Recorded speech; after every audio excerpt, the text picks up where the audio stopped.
Hey guys, my name is Jason. I am the founder of Distress Loan Advisors. I've been giving people advice about SBA related loans since 2009. Before that, I worked for the largest SBA lender in the country in their workout department during the 2008 financial crisis. So I've seen a few things. If you have questions about your SBA loan, I do offer case evaluations, and that fee can be credited towards my services should you choose to hire me. As of October 2nd, 2023, EIDL loans can't be settled, even though the SBA tells you they'll send you the forms. Not doing them. Today's update is going to be pretty quick, but I just wanted to share a piece of information that I've heard a bunch of times now, actually two pieces of information. The first is about deferments. So people have been wondering what happens when my deferment ends. Will they give me another one? And apparently what the SBA has been telling people is after your second deferment, they'll have other deferments, but the third deferment, you'll have to pay 50% of the payment, and then the fourth deferment would be 75% of the payment. So they're slowly stepping it up, which in my mind means that it's just drawing out the inevitable, which is people who can't pay them are not going to pay them once the payment gets to a point that they can't afford. Maybe at that point, they'll start looking seriously at offering compromise. And when I say seriously, I mean, traditionally, the settlements that I see with regular SBA 7A loans, those things will settle on average between 20 and 50 cents on the dollar. I've seen less, I've seen more, but that's an average. If they're not going to be willing to do that, it's a waste of everyone's time. So that's the first update. They're going to step up the payments on deferments as you ask for them. So again, the first two, it'll be 10% of your payment. The third one will be 50% of your payment, and then I guess the fourth one is 75%.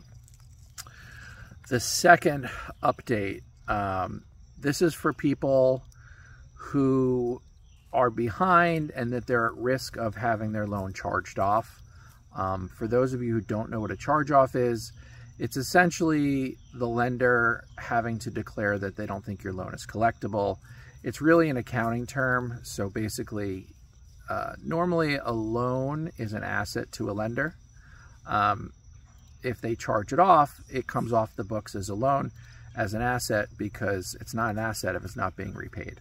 And so when the SBA charges something off, that's when you get that 60-day letter. If you're making, and here's the tip, if you're making catch-up payments, apparently they're saying you need to email them, and the email address I believe is cesc@sba.gov. That's the servicing arm. And I guess if you're making catch-up payments, you can email them and let them know that you're catching up. I don't know why it's not automated, and I'm not really clear on the value other than maybe they can put a hold on it until you catch up. Not really super clear, but I've had more than one borrower tell me. One actually got referred to the Treasury, and when they called, the person at the SBA said, well, did you email the ces@sba.gov email address? And the borrower said, I have no idea what you're talking about. And then someone else actually forwarded me an email from the SBA, same thing.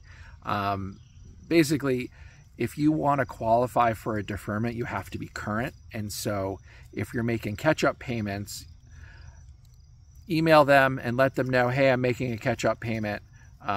What they're going to do with it, I'm not really clear. But if you are the type of borrower, if you're in a situation where you want to catch up and be current so that you qualify for hardship accommodation, or you just want to catch up so it doesn't get referred to the Treasury, any catch-up payments you make, if you want to make it online, great. Email the SBA. I believe it's cesc@sba.gov. I don't really have any way of knowing if that's 100% accurate. If I find that out, I'll verify. But anyway, that's the two tidbits. One, the hardship accommodation payments are going to be stepped up with each subsequent deferral. And the second one is if you're playing catch up, email the SBA And if anybody is aware of what the email address is and I've said the wrong email address, just let me know, and I'll put out an update. So that's it. Thanks for checking in. My website's got hundreds of articles, probably about 100 videos, most of them about EIDL loans right now. So if you have questions, check out my website. Everything's free. There's no paywall. And if you want to talk to me, I have an online calendar. Thanks for checking in. We'll see you next time.